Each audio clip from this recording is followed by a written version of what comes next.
I'm Rick Munn. This is No Risk, No Reward Media, and I'm happy, well, not really happy to be joined again by Tom McDonnell this morning. The reason is because we're going to be talking about some unpleasant stuff that's going on in the ground in the west part of Ireland. For those that don't already know, Tom is an independent councillor who was elected onto Kildare County Council last year. And we've talked once before, Tom, about the iPass centres. Now we're going to talk about lack of government response in some parts of Ireland to this latest so-called Storm Éowyn. How are you doing?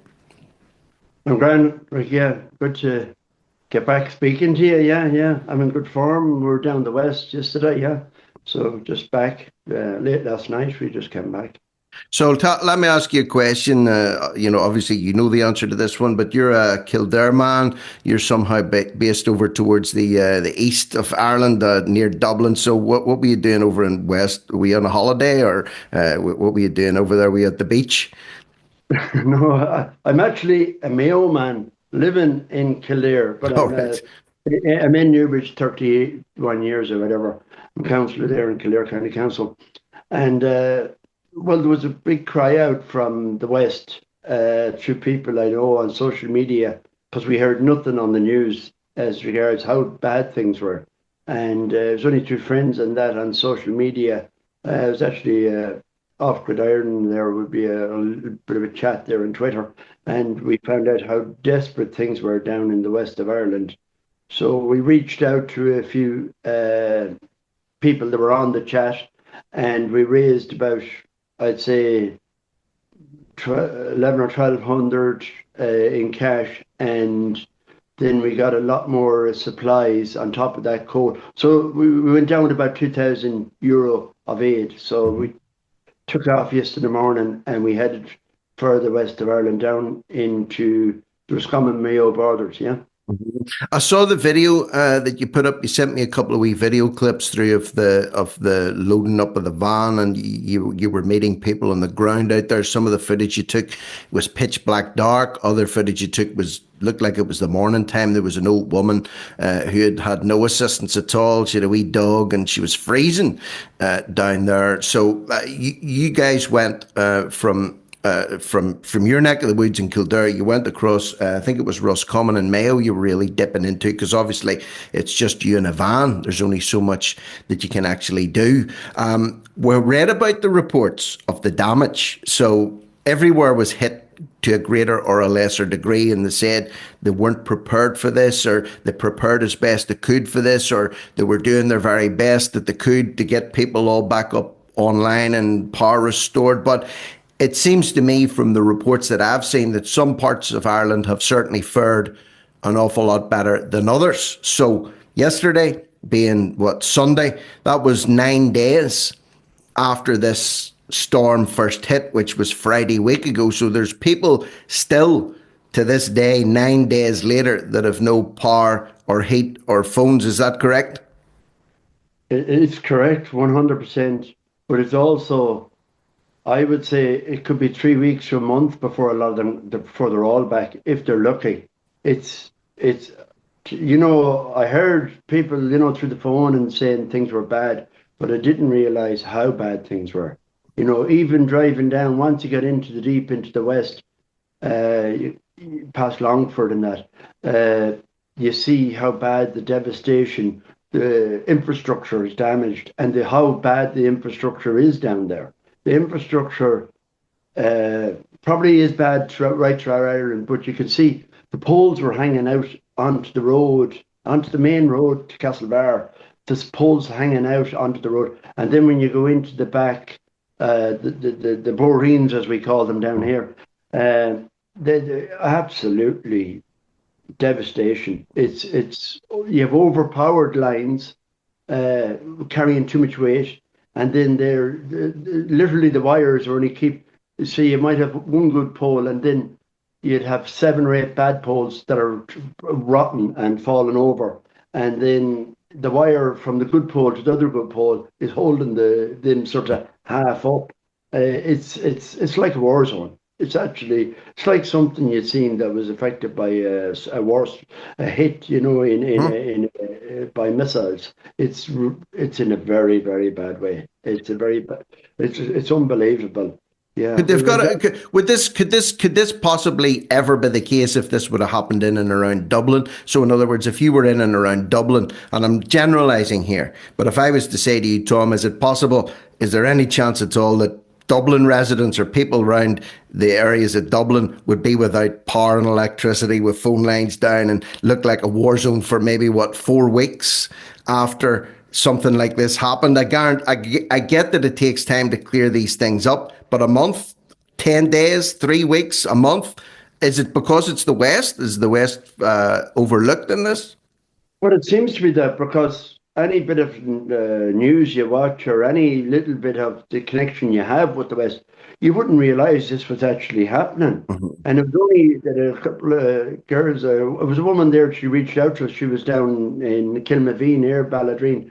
She reached out to us. She says that this, and she couldn't contact anyone because all the internet's down there and everything, it's all electricity, internet, everything is ripped out. The poles are all down, and only that she reached out to us, we wouldn't have known. We didn't realize, we didn't get the effect up here. We got a bit of a scorching with the wind up here and the storm, but it was nothing in comparison. And if it did happen up here, why, my God, it'd be uproar. There'd be uproar.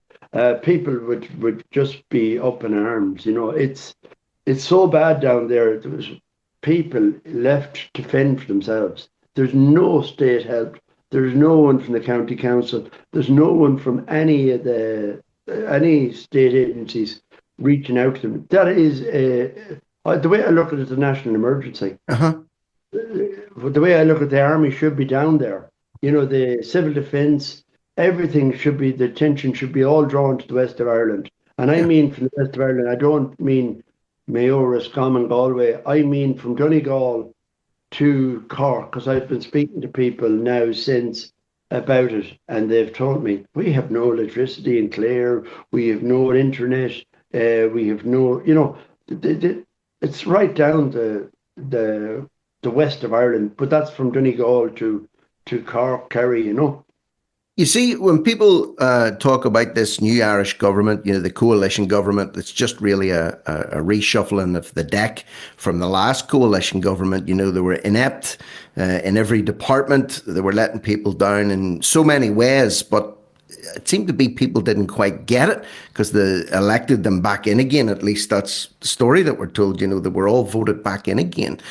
And people talk about waking up, or when will Ireland wake up? When will Ireland see the government for what they really are? Is this a wake-up call for the people along that west strip between Donegal and Cork that you're talking about? Has that shook a lot of people up to realise that they're effectively being neglected and forgotten about in an emergency, in a natural disaster? This is a national. It is like a state emergency. This is not been dealt with in any shape or form. Because the lads were telling me I don't watch really RT News much, or I don't read the papers because you can't read. The media, you can't. It's no point in using the media to get any information because you're being misled all the time. So I don't watch any the Irish news, very little, and I don't read the papers because it's just a comic. It's going to portray it the way that they want things portrayed. But there's been nobody knows up in the east. Only that woman, through a chat we had on Twitter, that we wouldn't have known what was going on down there either. So, and then the lads told me that Micheál Martin and that were at a rugby match, and why isn't he down there? Yeah. Like, why isn't he? He's paid savage money. Why isn't he in the middle of that, getting his Irish army into operation, get a civil defence, reach out to the people, help the people? He's doing nothing. He's living it up. Well, talking about him, I don't like to talk about him because he's a wetweight, but we'll have to shine a light on what he has been doing. So people have been asking, well, where's the Taoiseach? Where's on Taoiseach? What's he doing about all this? This is some of the posts that he's been putting up since this storm has went on. So he's been getting around, Tom. It's not like he's been sitting in Dublin, sleeves rolled up, taking care of the business of Ireland. This is what he's been doing. So he posted this 1 hour ago. Okay, met with fellow leaders from the Nordic, Baltic, and Poland group ahead of today's EU leaders' retreat. So at the minute, as we're talking now, he is on a retreat in Europe or talking with European leaders about the way forward. A busy day of discussions lies ahead on EU-US relations and security. And there's a photograph of him here standing, grinning, shaking hands with all these leaders.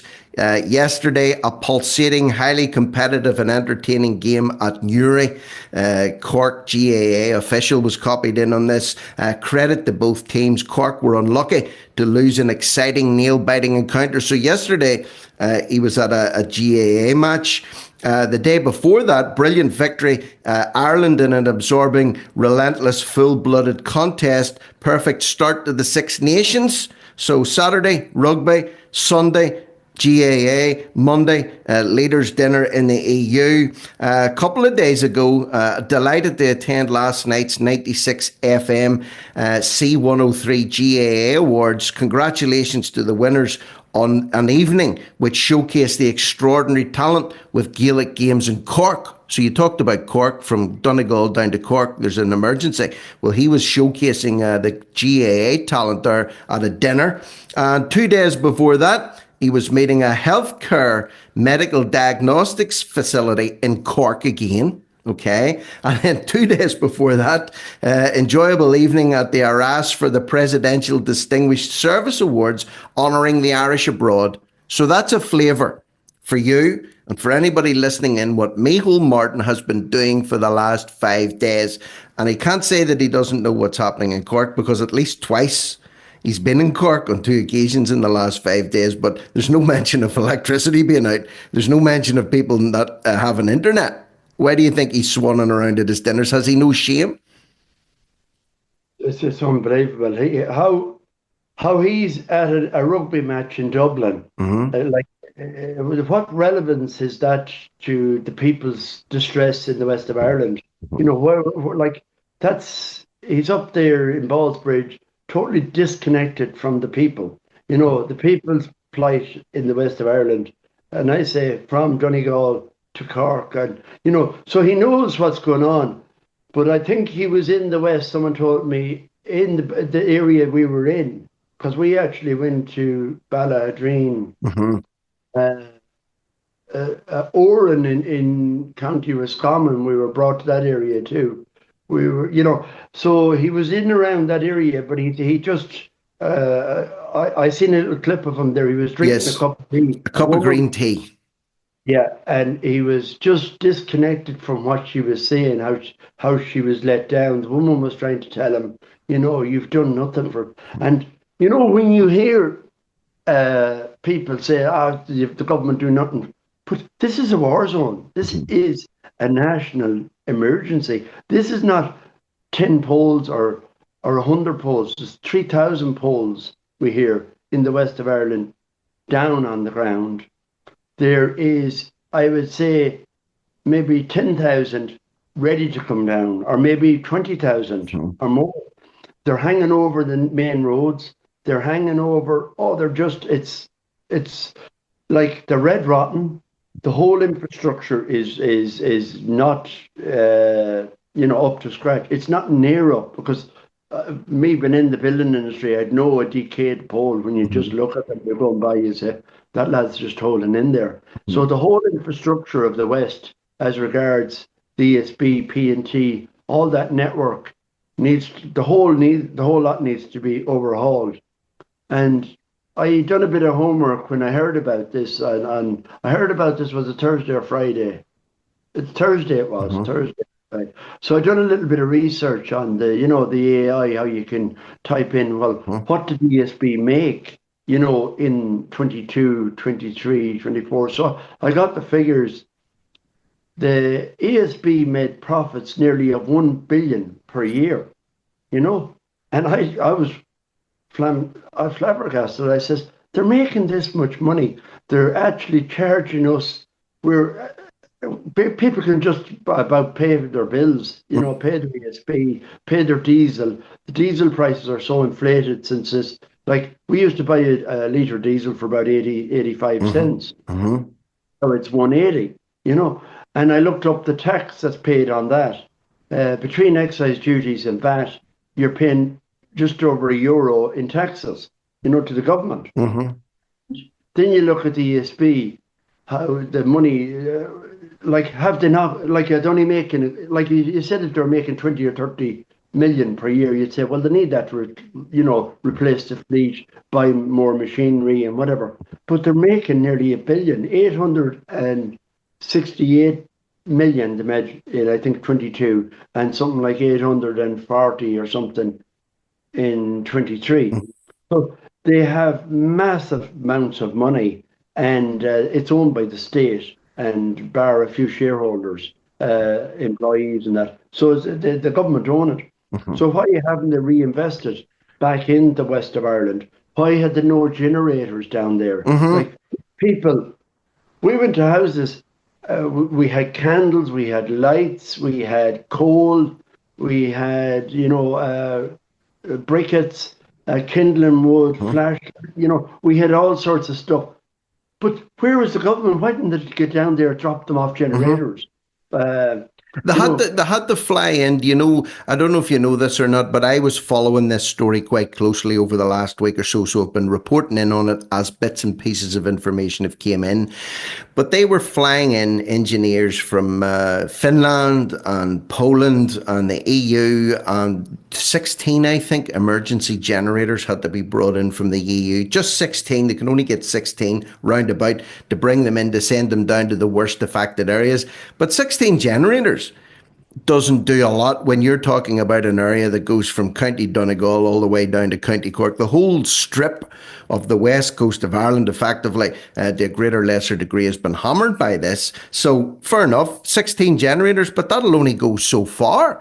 And you have to wonder as well, they're telling people, if you can't get yourself a generator, but everybody wants a generator now. So it's like supply and demand. If you wanted one now, you can't get it because everybody wants one. And then the prices of everything's going up, and nobody can get internet or get maybe electricity to get connected to order a generator in the first place. It's just a vicious circle. Yeah, they can't do anything then. They couldn't communicate. That was a big thing I seen. Because how did we not know about this? But this is, surely the RTE should have been down there, and Virgin and all this, reporting on, bringing it to the people, what's going on. Because if there's any sort of a crisis anywhere in the world, our cameras seem to be straight over there.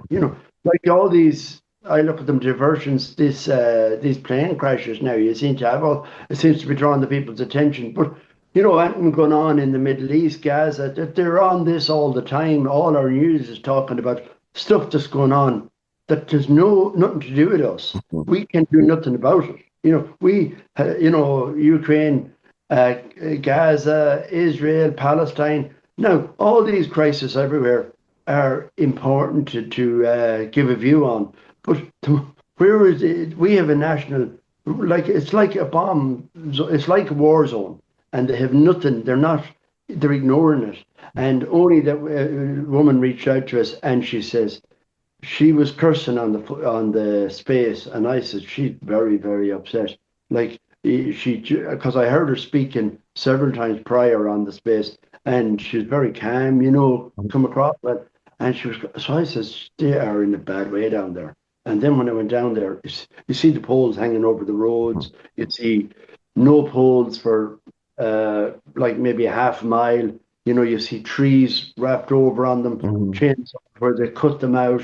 It's actually a war zone. It's in how they haven't even asked the people up here to go down if they didn't ask the army. We went down with the van with a few volunteers.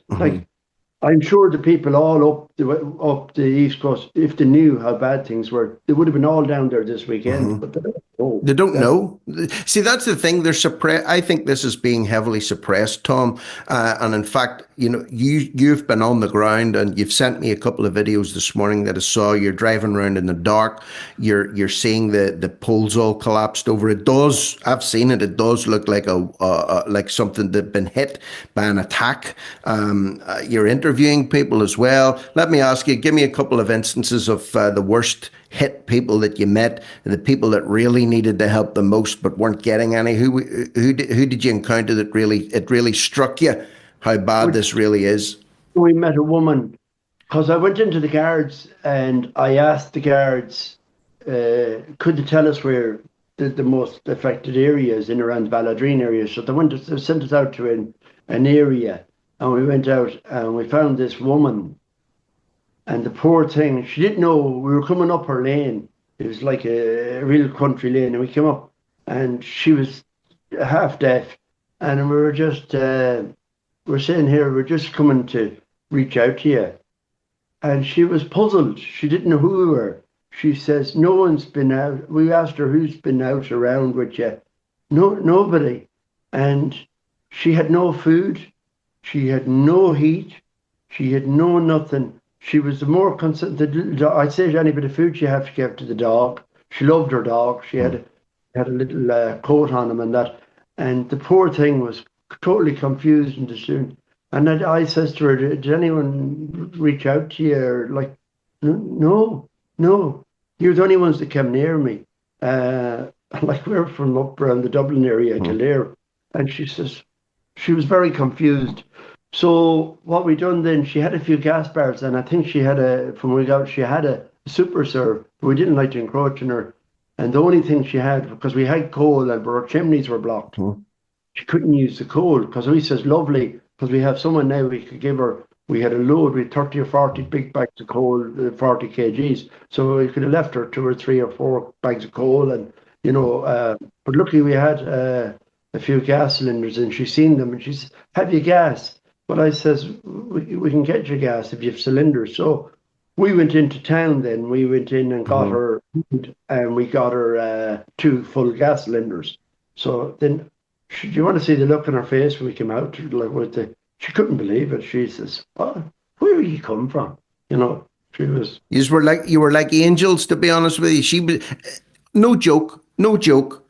But if you hadn't went out to see her, okay, if you hadn't came from Kildare and just happened to ask the guards where should it go or and ended up her lane, the fact that she had maybe no other family around her and she maybe lived in an isolated place, that woman could have ended up dead. She could have froze or dehydrated or starved. I don't know, but there's a possibility that she could have died if something hadn't been done. And how many other people are in that position, do you think, Tom, that we don't know anything about? There must be hundreds and not thousands of women, elderly men like that up the West Coast. Well, that's the way I looked at it then, because I says, the lads were saying to her, look at this, what's going on? She was on her last. She had no gas left, she told us. It was flickering that, so she says to us, you get the gas. Please get me some gas. When we got that. But I looked at it then. This is like a cult. It's like these people are going to be found afterwards dead, and they're going to say, "Oh, they died of natural," hypothermia. They're going to die of hypothermia because the likes of her. She's only one we found. Like how many more is there? We found another girl up in Oran. She had 2 kids, and she told us then about a woman that she knew. They had a newborn baby that died of hypothermia.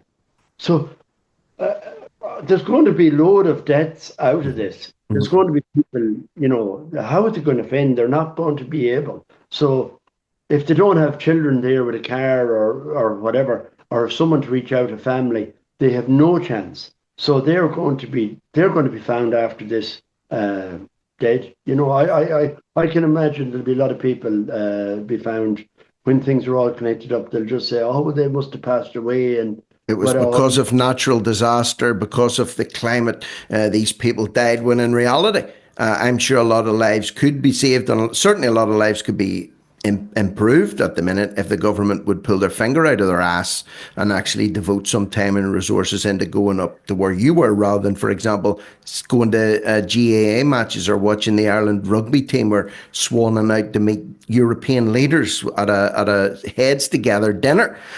There is some help available, and I know to give credit to local communities.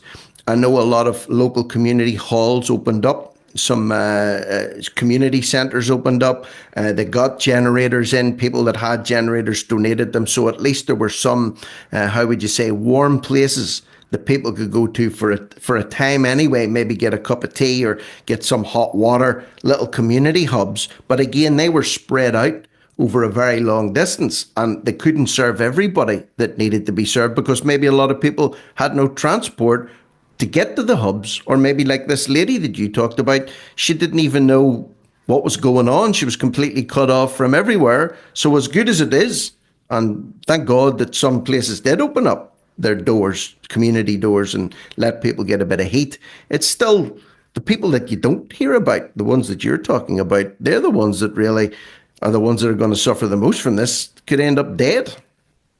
yeah, oh, there'll be, you'll find out, and whatever way they'll portray it afterwards, there'll be people found dead. There's going to be people, old people found left, right, and centre. Anyone that hasn't got, as I say, children, nephews, or someone to call on them, these people are very vulnerable now because they have no one. When we went back into Balladreen, then I says, well, because we drove in to houses and we were trying to find. And we found, that was another thing that touched me, because I remember when I was young, I used to go out, my father was a postman in Swinford, and I used to go out for Christmas, and you get a few pound tips for Christmas. I used to go out opening the gates, closing in the gates. But there was always houses and people in them.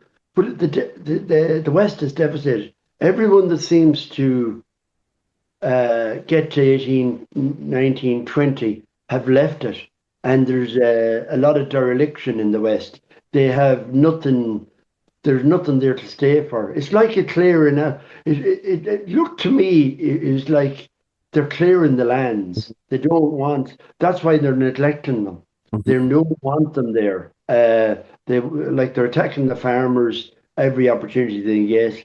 They're not, anyone that wants to grow vegetables or fend for themselves, you find these multinational stores like Tesco and all that, Aldi, Lidl, they're selling all sorts of vegetables where people couldn't produce them for that. Yeah. They're bringing the countries. So it's like they don't want them in the West. They don't want them to be able to fend for themselves in the rural areas in the West. So they have them totally neglected. And when the kids hit 18, 19, 20, 21, they're leaving the country straight away. They're not hanging around, You mentioned, sorry, one thing in case I forget to bring this up with you, but you mentioned that some of the aid that you had brought down, you'd had fund, some people had donated some cash, you got some briquettes, you got some coal, you got some kindling, you got a bit of slack, you got some food provisions to give to people.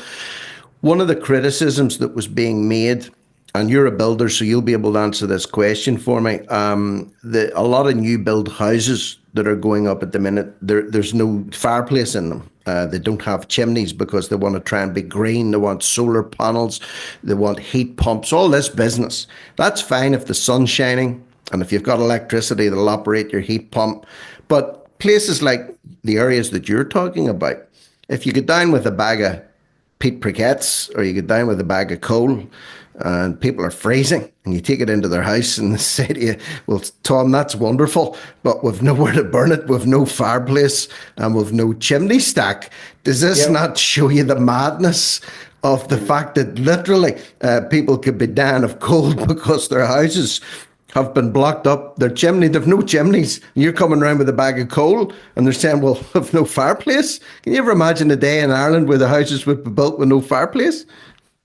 Yeah, it's shocking. There's like to think of it, just to have no chimney. The first thing in any house you do is you put in a chimney, and there are no chimneys. The new modern houses that are built down there, so they've all relied on a heat pump, and all that being it's grand if everything is the grid is working. Aye. But this is where the devastation is. If another storm comes, another one comes on top of this, and then a cold patch, there'll be a load of people will be wiped out.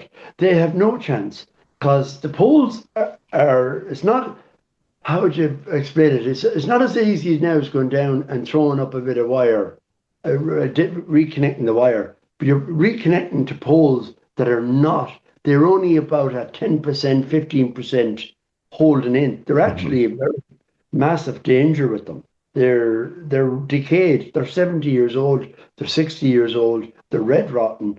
The whole infrastructure needs to be replaced.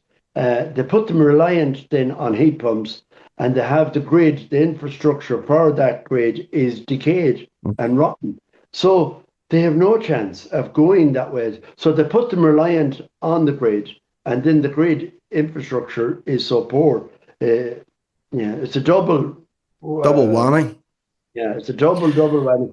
Yeah, if you had a bag of coal, like if you had a fireplace, you could go and get a bag of coal, or someone could bring half a ton of coal to houses or whatever. But they haven't got that option. No, and of course, people did survive in cold in rural Ireland over the years, but it was because they had a fire going in the house. They had a big open hearth. The family would gather around that, and if you were freezing, you would put on as many layers as you could, and throw as much turf on the fire as you could, or throw as much coal on as you could, and get through the winter time. And you talked about if another storm comes. Now we don't know what's going to happen, but if another storm does come, the West is very susceptible for even more carnage because it's already wrecked at the minute and it hasn't been improved on. I want to talk very briefly with you as well, because the government have announced that there is aid available for people. So there is a relief compensation scheme thing that's in operation. Homes are eligible for cash to cover Storm Éowyn costs, including fridge contents. Some losses will be covered in home insurance. For those that aren't covered with house insurance, the government's humanitarian assistance scheme could be the answer. So it talks about giving money, and it talks about replacing the contents of your fridge. But if you've no electric, it doesn't matter if your fridge contents have went off. If your electric's still off at the minute, replacing your fridge contents, they'll just go off again in another few days anyway. Or if you have a freezer, you can replace your freezer contents. Sure, the freezer hasn't got electricity either, so it can't work. There's no cover for business losses or commercial losses, and you have to apply for that through certain channels. But again, if you're sitting at home and you've no electric and you can't get online and you can't phone the government, or you can't phone to get access to this scheme, it doesn't really mean much if you're stranded. Yeah, well, we spoke to a girl there, Natasha, was in Oran, and she went in and she begged. She had two little kids. She had nothing. She had nothing. All her refrigerated stuff had gone, and she got no assistance whatsoever. So they're saying, we'll help you. But when she went into the welfare officer and she asked for help, she could get no help. And as you say, if she did go and get food, or she did have a few pounds and got food, she's no way of refrigerating it. She's no way of keeping it. And even she says in some places down there, the electricity comes back for 8, 9, 10 hours, and everyone thinks it's great, and bang, it's gone again. And it'll be gone for 2. She says one house they got back, and then they think everything is grand, and then the next day or something, or 2 days later, the whole thing is wiped out again. So yeah, it's not good. It's if someone told me what I experienced yesterday, I would say, he's making this up. He's just not. He's painting a picture. But this is there. You just drive. I'll tell you where to drive. Anyone there, drive down to Oran. It's an area in Roscommon. Oran, and as I say, Sean Mulryan, the builder, I don't know if I was mentioned the area, Sean Mulryan, he's famous, and Des White was from that village. It's sort of famous, because I wouldn't have known about Oran, but I know through the building that Sean Mulryan, he has Ballymore Homes, He's actually from Éowyn. And that's where he originally, he lives up in Ballymore in Kildare. He's a big stud now and all that. But he's from there. And Des White, he had Sierra Construction.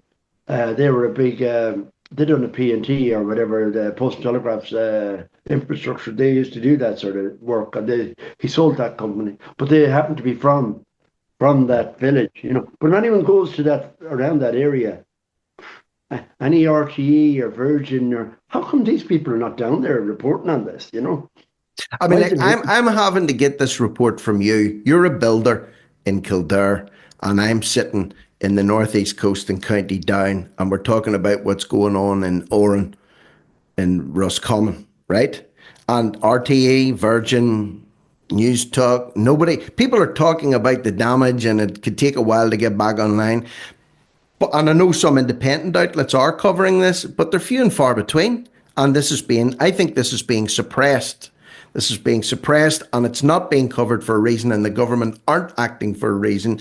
And some of those reasons, quite rightly, could be what you pointed out. You know, there's a lot of people on that west coast. A lot of young people are gone. The old folk are being discarded. The old folk are being neglected. You're going to see a lot of people dying up there. The farmlands out there aren't being supported either. And to me, they always talk about the north-south divide in Ireland. You know, the north and the south, or you're up north and down south. But to me, what I'm seeing here is there's a real east-west, not division, but there's a certain disparity there between people being looked after in the eastern parts, the Dublin side of things, versus the western parts, the Donegal down to Cork side of things. Yeah, well, then you hear people on about the 15-minute cities. You hear about this stuff that I don't really know too much. I hear a little bit about it. And then you say they want people all in the cities. But the way I look at it, the way they've neglected the west of Ireland, the whole way, northwest, midwest, southwest, they haven't put the infrastructure in there, so they've left it very vulnerable. Mm-hmm. And to me, that it seems to be a reason they want to clear the west of Ireland. Mm-hmm. And the way the media haven't come out and spoke up about this, why? Like, how come I went down there, like with a few lads and a few volunteers? Like, why aren't they down there? Why aren't they're hiding this? And it seems to be a clearing of the west of Ireland. It seems to be, to me, why is Michael Fitzmaurice? He's Roscommon. He's Independent Ireland. He's all talk about in the election. Why isn't he on this? It's his. This is where he lives. This is where he's from. Your doorstep. Morris. He's a strong politician in that area. You have Dara Cleary, Fianna Fáil in Ballina. Why isn't he on this? You know, Michael Ring, Fine Gael, whatever. Dara Cleary, I think it's for rural now. He's for that sort of thing. That's what he should be talking for. If Michael Fitzmaurice talks about the farming and all that, why isn't he on it? Michael Ring, these guys, why aren't they pushing it? Why aren't they bringing it to the RTE? Why aren't they kicking it? So it seems to be, to me, that it's pushed aside. You know, it's done from top down. To me, is don't say anything about that. We don't want to report on that.